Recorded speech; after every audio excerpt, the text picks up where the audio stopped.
Requisitos, impedimentos y efectos del matrimonio romano.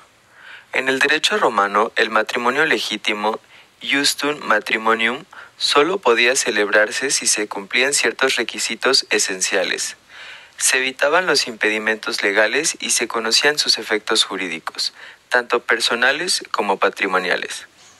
El jurista Ulpiano definió el matrimonio válido como aquel celebrado entre personas con connubium, capaces física y jurídicamente y que prestan su consentimiento libre.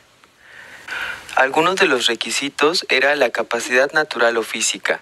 La edad mínima para casarse era de 12 años para las mujeres y 14 años para los hombres, edades que marcaban la pubertad y la aptitud biológica para la procreación. Capacidad jurídica, el derecho de contraer matrimonio legítimo reconocido solo a los ciudadanos romanos civies. El consentimiento. El consensus era el elemento central del matrimonio. Nuptias non concubitus, sed consent facit. El matrimonio no lo hace la convivencia, sino el consentimiento. Este debía ser continuo y renovarse en el tiempo. Affection maritalis. Los impedimentos eran las causas legales que prohibían el matrimonio. Se clasificaban según su naturaleza. Habían de tipo moral, como el parentesco de sangre, afinidad o cognación legal, de orden social como adulterio, tutela, luto, y de orden político. La dote. La dote era el conjunto de bienes entregados por la esposa o su familia al marido para ayudar a las cargas del hogar. El consentimiento y la capacidad daban validez al vínculo. Los impedimentos garantizaban su moralidad y legalidad, y los efectos personales y patrimoniales reflejaban la jerarquía familiar de la Roma antigua. Estos principios serían la base del matrimonio civil moderno en los códigos europeos posteriores. Mi nombre es Fernanda Cruz y voy a hablar sobre la formación del matrimonio romano. Los esponsales eran una promesa de matrimonio futuro entre dos personas.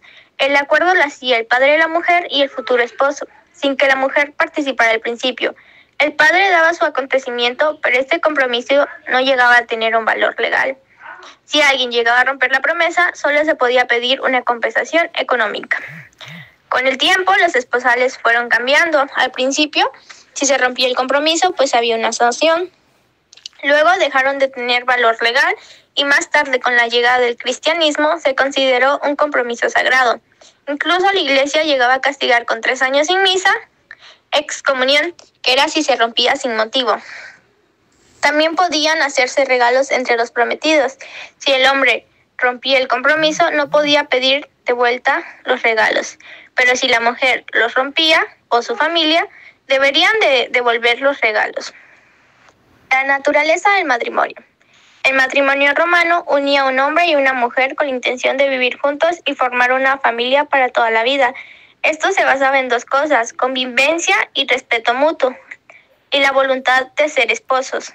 Si esa voluntad llegaba a desaparecer, el matrimonio se rompía. Al principio se pensaba que el matrimonio llegaba a ser un contrato, pero con el tiempo se llegó a entender que era como una institución social y familiar basada en el acontecimiento de ambos.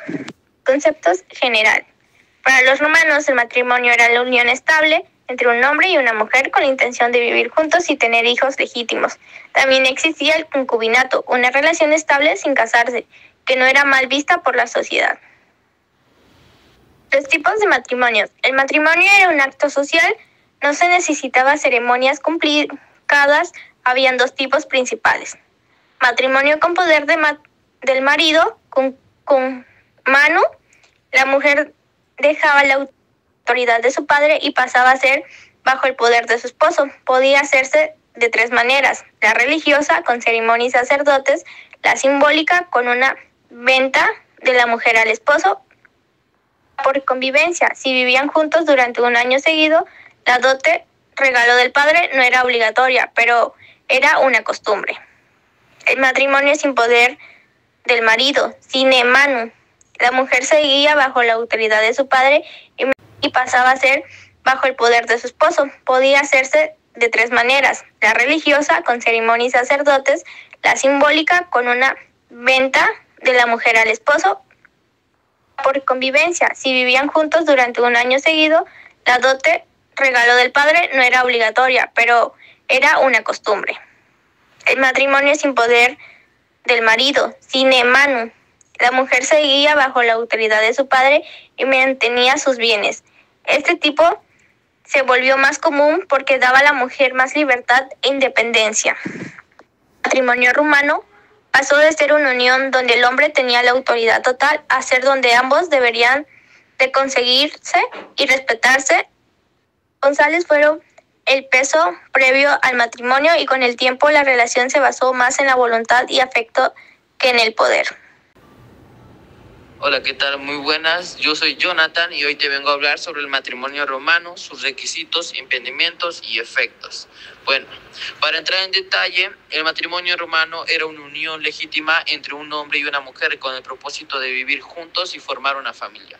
No era solo un contrato, sino una institución social y jurídica basada en el consentimiento mutuo.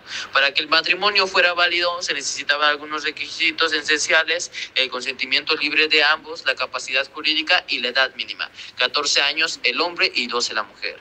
Además, el connubium, que era el derecho legal para casarse según las leyes romanas, y el affectio maritalis, es decir, la intención real de ser marido y mujer. Existían también impedimentos matrimoniales que lo hacían inválido, por ejemplo, el parentesco cercano, padre con hijos o hermanos, la diferencia de estatus social, la esclavitud y algunas provisiones religiosas o morales, como las que afectaban a sacerdotes o vestales.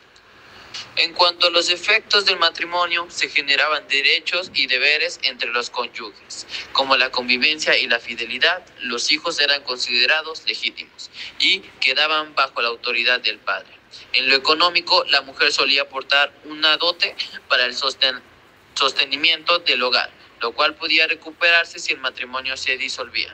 En conclusión, con todo esto, el matrimonio romano era una institución esencial para la organización familiar y social de Roma, ya que garantizaba la legitimidad de los hijos y mantenía el orden dentro de la sociedad. Y esos son puntos muy importantes, ya que tenemos que conocer qué efectos, requisitos y provocaba lo que es el matrimonio romano y cuáles impedimentos lo hacían inválido, ¿vale? Disolución de matrimonios y otras uniones romanas. El matrimonio romano se fundamentaba en la maritalis, en voluntad de ser esposos. Cuando esta voluntad se daba, el matrimonio se disolvía, principalmente a causas de disolución: la muerte, la causa más directa, incuestionable, la pérdida de estatus legales, capitalistas de minutus, y también quien era capital perdía la libertad de la personalidad jurídica. Disolviendo el matrimonio, justamente luego permitió que incluyera libre divorciarse tras 5 años, la pérdida de ciudadanía. Este terreno suponía en pérdidas de derecho o encontrar matrimonio. Disolución de cualquier unión que existe. El divorcio era manifestación directa. Oficios, existían diversos tipos de común acuerdo. La pérdida unilateral, sin causa justa, como el adulterio. Y también está como ejemplo la concubernio. Era una unión estable sobre los esclavos entre un esclavo, una persona libre, y tenía reconocimientos legales, caracteres esclavos, como una unión literaria entre hombres y mujeres, pero sin intención. Era libertad de adulterio. Ese es un delito grave, pero conceptualmente solo aplicaba en mujeres casadas. La definición del hombre no tenía la misma relevancia jurídica. La ley castigaba a la mujer con el exilio de pérdida de bienes y se le prohibía encontrar matrimonio legal a un futuro.